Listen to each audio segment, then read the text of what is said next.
Semangat pagi kelas 9, bagaimana kabarnya hari ini? Pasti baik ya.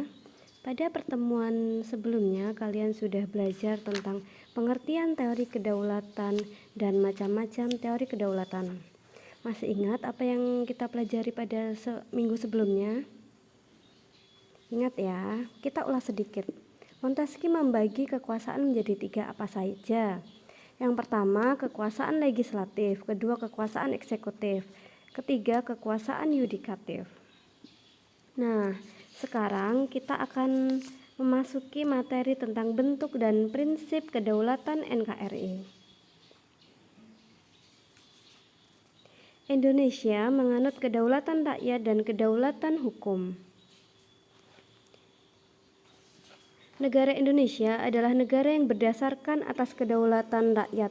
Landasan hukum negara Indonesia menganut kedaulatan rakyat ditegaskan dalam Undang-Undang Dasar Negara Republik Indonesia tahun 1945.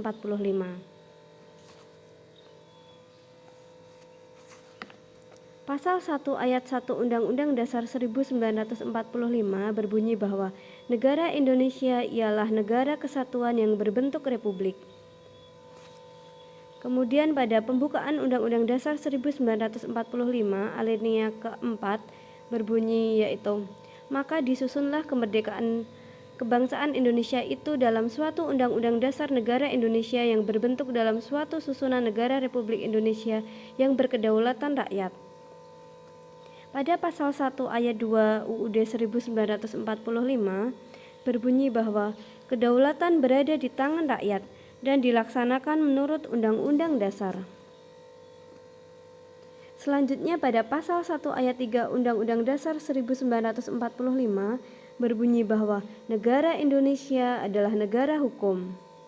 Selanjutnya pada pasal 27 ayat 1 UUD 1945 berbunyi bahwa segala warga negara bersamaan kedudukannya di dalam hukum dan pemerintahan dan wajib menjunjung hukum dan pemerintahan itu dengan tidak ada kecualinya.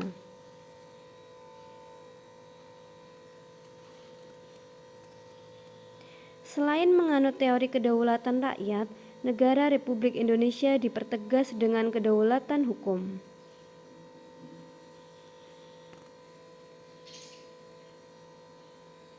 Undang-Undang Dasar Negara Republik Indonesia 1945 menentukan pembagian dan pelaksanaan kedaulatan rakyat kepada lembaga-lembaga negara yang berwenang, tugas dan fungsinya ditentukan oleh Undang-Undang Dasar.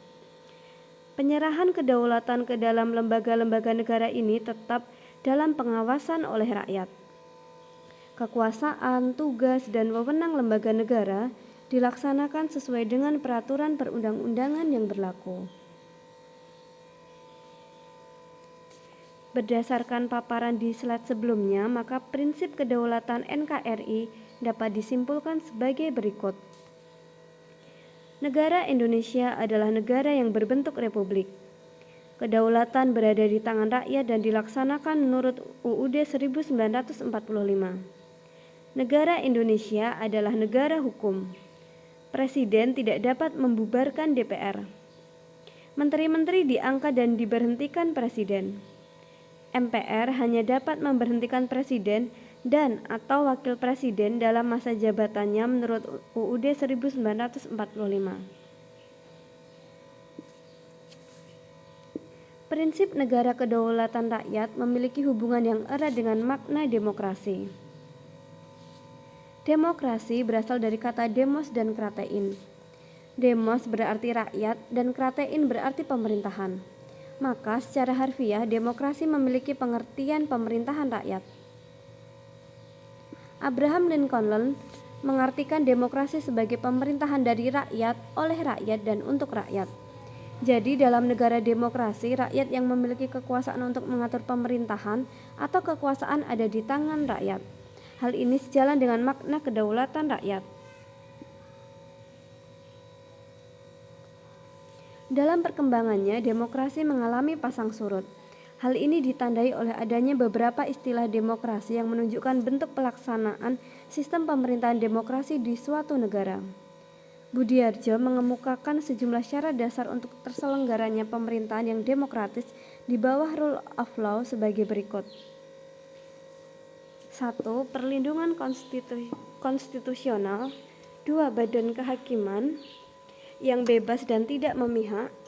Kemudian pemilu yang bebas. Kebebasan untuk berserikat atau berorganisasi dan beroposisi.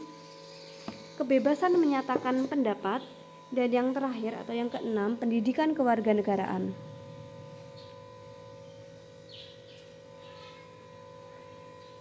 Kita telah mengetahui bahwa negara Indonesia adalah negara yang berdasarkan demokrasi Pancasila. Demokrasi Pancasila memiliki makna demokrasi yang dijiwai oleh nilai-nilai Pancasila sebagai satu kesatuan. Demokrasi yang dijiwai oleh nilai ketuhanan yang Maha Esa, kemanusiaan yang adil dan beradab, persatuan Indonesia, kerakyatan yang dipimpin oleh hikmat kebijaksanaan dalam permusyawaratan atau perwakilan, dan keadilan sosial bagi seluruh rakyat Indonesia.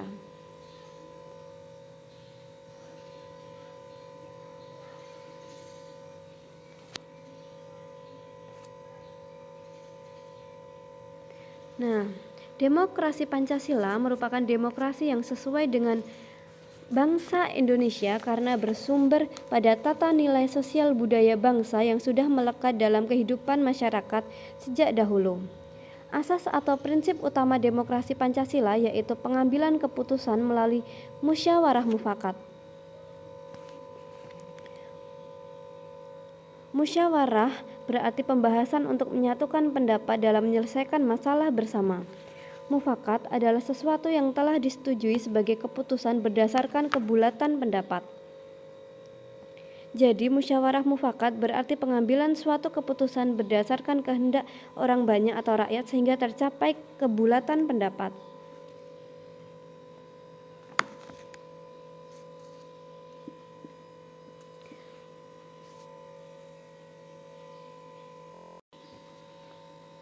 Nilai lebih demokrasi Pancasila adalah adanya penghargaan terhadap hak asasi manusia dan hak minoritas. Demokrasi Pancasila tidak mengenal dominasi mayoritas ataupun tirani minoritas. Dominasi mayoritas mengandung makna bahwa kelompok besar menguasai segi kehidupan dengan mengabaikan kelompok kecil. Kepentingan kelompok kecil diabaikan oleh kepentingan kelompok terbesar dalam masyarakat. Sedangkan tirani minoritas berarti kelompok kecil menguasai segi kehidupan dengan mengabaikan kelompok besar. Keputusan dalam demokrasi Pancasila mengutamakan kepentingan seluruh masyarakat, bangsa, dan negara. Kelompok minoritas maupun mayoritas memiliki kedudukan yang sama dalam demokrasi Pancasila.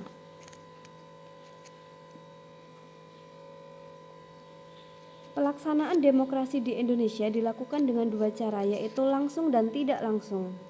Contoh pelaksanaan demokrasi langsung adalah pelaksanaan pemilihan presiden dan wakil presiden, pemilihan kepala daerah dan wakil kepala daerah, serta pemilihan kepala desa. Dengan demikian, wakil rakyat dalam pemerintahan negara Indonesia ditentukan secara langsung oleh rakyat yang telah memenuhi persyaratan, bukan oleh lembaga perwakilan rakyat.